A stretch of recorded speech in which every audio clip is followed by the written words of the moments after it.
This is the CB100E V2 main ESC that I'm using. What I've done from when I received it was just strip off the heat shrink tubing and remove the main power supply wires. The main power for the helicopter will be supplied at these 2 points, plus and minus. I marked the plus. And the wiring for the flea tail ESC and the low drop current driver for the lights will receive power at this point. The receiver will receive its power via the plug from the main ESC. I'm using the flea ESC for the tail motor. One nice thing about the flea is it has a built-in flasher circuit. So I've wired here for the flasher, and basically that's the only thing I need to do to prepare for the final wiring. I need to determine the proper length of the main positive and negative power wires to connect to the CB100E V2 main ESC, and to wrap around the RX to make a nice compact wiring job. Before I can go any further, I just need to do a quick bench test on the flasher circuit on the flea ESC. So what I'm going to do is just go ahead and plug the battery in.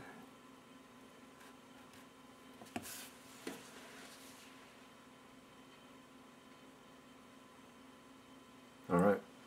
So everything's working properly, and now what I can do is move on and finish the wiring for all the electronics. This is the double stick tape made by 3M that I use. You can find it at a hardware store, but it's not the same as what you find at the auto parts store. This is made to stick emblems on the outside of cars. It sticks like glue. It's unbelievable. So this is what I use, and it works very well. Using the double stick tape I just discussed, I've attached the flea tail ESC and the XP7 main ESC to the RX cube, and that will help me get a really compact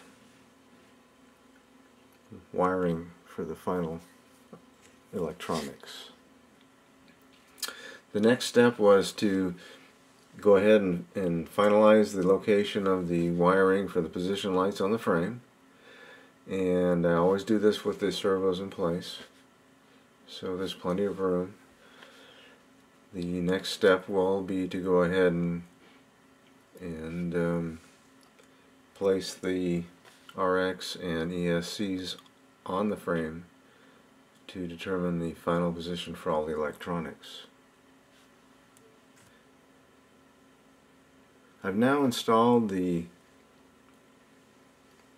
RX and the two ESCs on the frame. This will allow me to go ahead and finish up the final wiring and go ahead and figure out where I'm going to install the low drop current driver for the lights. After the final mock-up with the RX cube, I have the two ESCs, the main, tail, and the low drop current driver, and all the proper links for all the wires. And it's pretty much plug and play from here.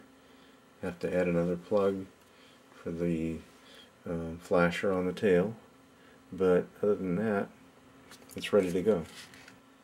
Okay, so everything's all wrapped up.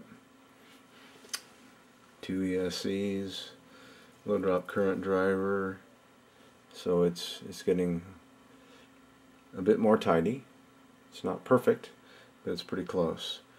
And the next step will be to go ahead and finish wiring the lights, the light circuits, add a couple of plugs so we can plug the lights on the fuselage into the frame and into the main battery source, and it should be pretty good.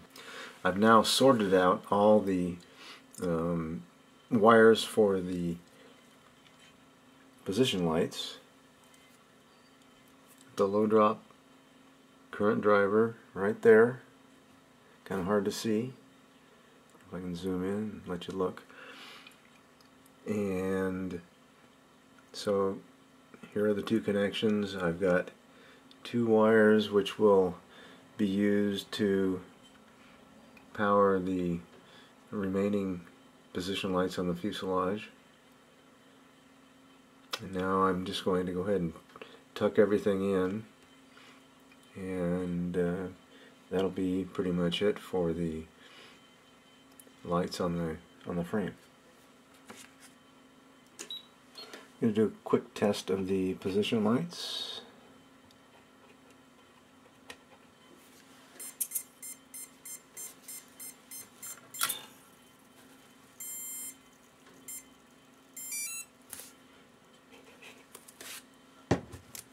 So